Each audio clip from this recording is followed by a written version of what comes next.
जम्मू कश्मीर से आकर देश की राजनीति में कांग्रेस का बड़ा चेहरा रहे पूर्व सीएम गुलाम नबी आजाद ने शनिवार को अपनी पूर्व पार्टी पर पलटवार किया।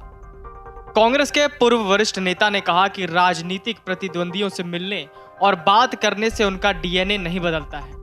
उन्होंने निशाना साधते हुए आगे कहा कि बीते साल राज्यसभा से उनकी विदाई के मौके पर 22 पार्टियों के सांसदों ने मेरे बारे में बात की, लेकिन पीएम मोदी ने जो कहा केवल उसे ही उजागर किया गया। उन्होंने तंज कसते हुए कहा कि यदि आप अन्य राजनीतिक दलों के लोगों से मिलते हैं और उनसे बात करते हैं तो ये आपके डीएनए को नहीं बदलता है। इस दौरान अफसोस जताते हुए उन्होंने कहा कि आजकल राजनीतिक दल युद्ध में लग गए हैं। राज्यसभा से विदाई के मौके पर पीएम मोदी द्वारा दिए गए भावात्मक भाषण को याद करते हुए पूर्व कांग्रेसी नेता ने कहा कि ये एक परंपरा है कि हर 2 साल में 1/3 सदस्य राज्यसभा से सेवानिवृत्त होते हैं और उस मौके पर विभिन्न दलों के सांसद भाषण देते हैं। लेकिन लगता है कि भारत की मिश्रित संस्कृति पिछले कुछ वर्षों में बदल गई है। उन्होंने कहा कि अभी तक हिंदू और मुसलमान को एक साथ रहे। हिंदुओं के लिए अरबी और मुसलमानों के लिए गीत का अध्ययन करना असामान्य नहीं था। यह हमारे देश की मिश्रित संस्कृति थी।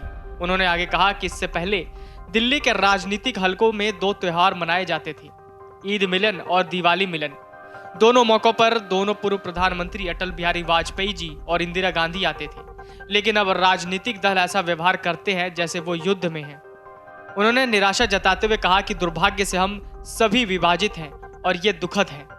गौरतलब है कि पूर्व राज्यसभा सांसद गुलाम नबी आजाद ने पिछले महीने कांग्रेस के साथ अपने 5 दशक लंबे रिश्ते को समाप्त कर दिया था। उन्होंने 5 पन्नों के पत्र में अपना इस्तीफा सोनिया गांधी को भेजा था, जिसमें उन्होंने कांग्रेस पर कई आरोप भी लगाए थे। उन्होंने अपने इस्तीफे में राहुल गांधी की कड़ी आलोचना की थी, जिसके बाद कांग्रेस ने गुलाम नबी आजाद द्वारा पार्टी नेतृत्व की आलोचना करने पर पलटवार किया था। पार्टी ने उनके इस्तीफे को उनके राज्यसभा कार्यकाल के अंत से जोड़ते हुए आरोप लगाया कि उनके विश्वासघात से उनके असली चरित्र का पता चलता है और उनका डीएनए मॉडिफाइड है। बता दें कि गुलाम नबी आजाद ने पार्टी छोड़ी तो कश्मीर समेत जम्मू तक में कांग्रेस की स्थिति कमजोर हो गई। कांग्रेस आजाद के पार्टी छोड़ने का कारण उनकी पीएम मोदी की नजदीकियों को बताकर उनके डीएनए तक पर सवाल खड़े किए थे। आजाद रविवार को जम्मू से अपनी नई राजनीतिक यात्रा शुरू करेंगे। यहां वो अपनी पार्टी की पहली इकाई स्थापित करेंगे। आजाद ने ऐलान कर रखा है कि वो जम्मू कश्मीर में एक नई राजनीतिक पार्टी बनाएंगे। इसके चलते यह भी माना जा रहा है कि जिस तरह पंजाब विधानसभा चुनाव से पहले पूर्व मुख्यमंत्री कैप्टन अमरिंदर सिंह ने नई पार्टी बनाकर बीजेपी से गठबंधन किया था, ठीक उसी तर्ज पर आजाद भी जम्मू कश्मीर में एक नई पार्टी बनाकर भाजपा से गठबंधन कर सकते हैं।